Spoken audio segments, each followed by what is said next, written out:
Olá pessoal, meu nome é Elias Jabur, bora lá?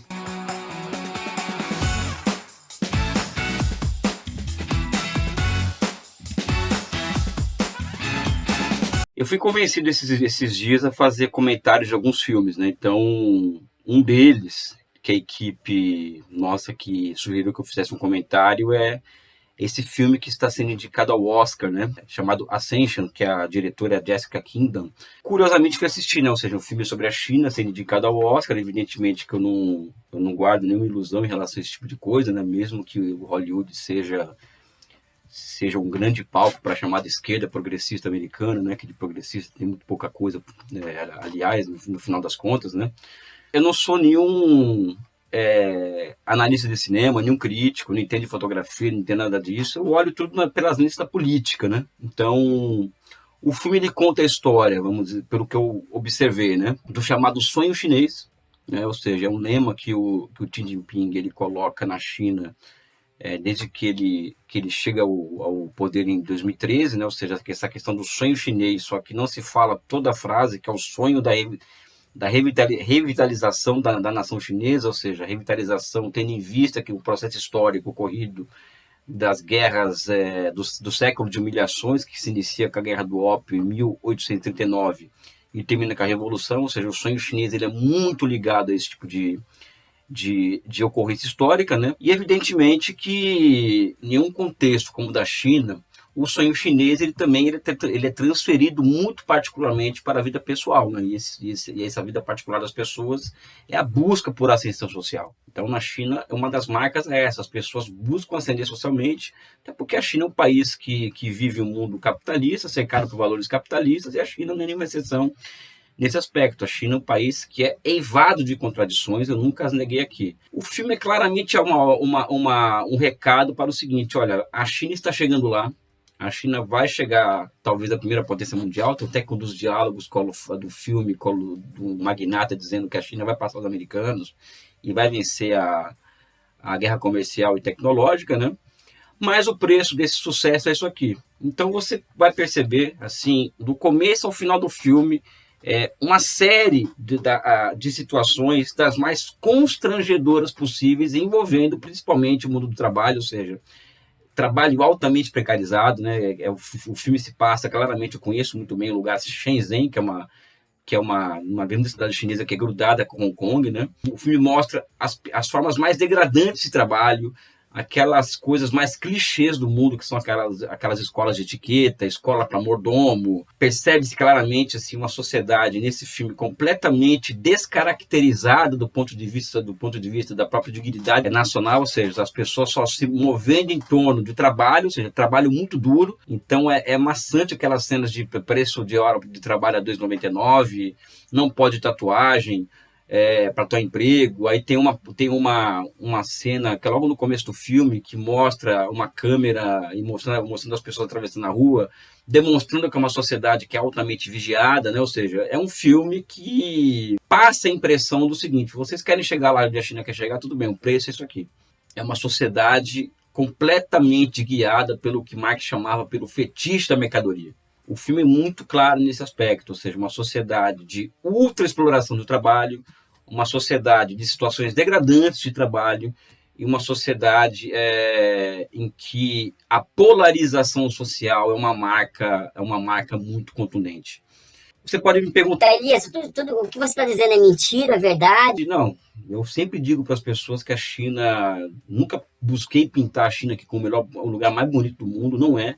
Não é o paraíso na Terra, né? Mas também não é esse inferno na Terra que se pinta sobre a China. O que se mostra nesse filme é um pedaço da China, é um pedaço real da China, evidente, que eu nunca neguei isso daí. Agora, é aquela velha história que nós falamos de você tomar o todo pela sua parte, ou seja, essa questão de que a filosofia nos explica, que a filosofia positivista, estou sempre batendo nisso, né? Ou seja, de falar que não se toma objeto pelo todo, algo que Hegel e Marx supera. Então, quando algo nos pode tomar pelo todo, vamos tomá-la pela parte. E a parte que esse filme mostra é exatamente essa, ou seja, uma China de trabalho precarizado, de não ter direitos sociais, de não ter direitos trabalhistas, né?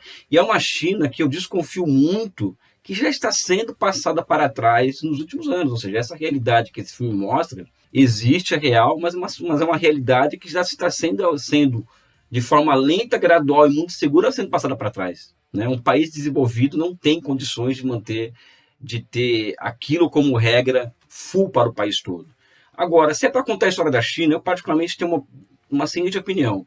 Eu acho que é válido esse tipo de coisa, ou seja, certamente é válido você demonstrar esse lado, vamos dizer assim, esse lado ultra contraditório do sistema chinês, esse lado ultra contraditório do processo de desenvolvimento. Eu sempre digo para as pessoas, quando dou palestras, que o desenvolvimento é um processo que ele é duríssimo, né? Ou seja, é um processo que é marcado por um mar de rosas. O desenvolvimento é um processo em que as pessoas devem estar preparadas para ela, porque é um processo que caracteriza mudança de hábitos, de costumes, ou seja, transição do campo para a cidade.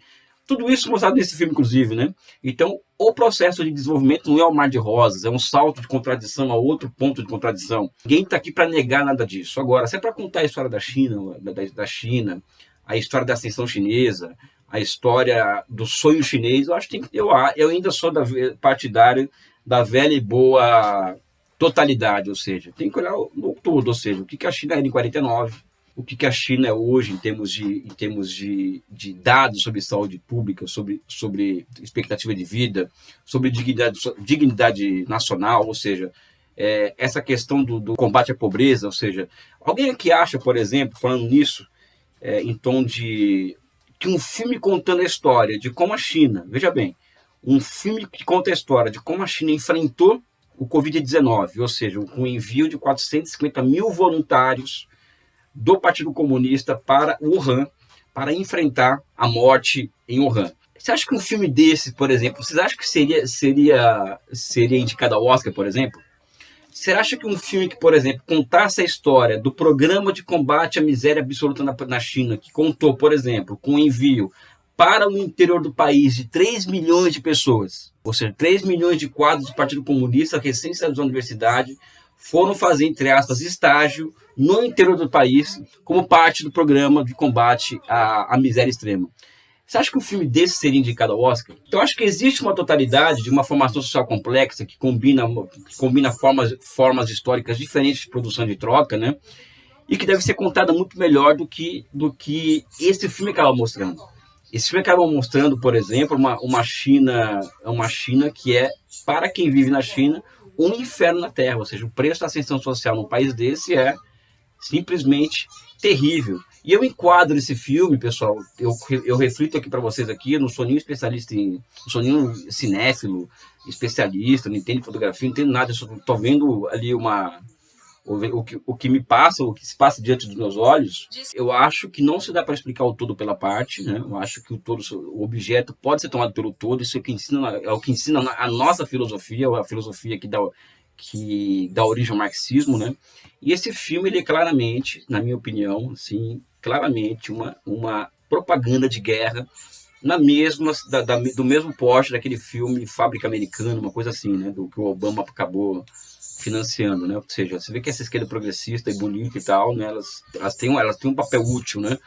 Nessa guerra cultural e nessa guerra semiótica que a China enfrenta ao mundo. Para encerrar, não estou dizendo aqui que está no filme mentira, que não existe essa China, não, existe essa China. É uma China que os dados sobre salários, sobre seguridade social, sobre segurança, sobre educação, ou seja, essa questão da ofensiva contra a educação privada, ou seja, é uma China que está ficando para trás, né? Então, certamente daqui 15 anos essa China que o filme mostra não vai mais existir, né? Mas é mais fácil tomar a realidade por uma fotografia do que tomar pelo todo, né? E assim se vão se comprando e combinando a forma como as subjetividades humanas vão se conformando ao longo dos tempos e no mundo, né? Então, é muito evidente que nós estamos diante de uma guerra semiótica contra a China, uma guerra cultural, e esse filme é somente mais uma peça de propaganda de guerra. Eu volto a repetir, será que um filme falando de como a China venceu o Covid-19 seria indicado ao Oscar?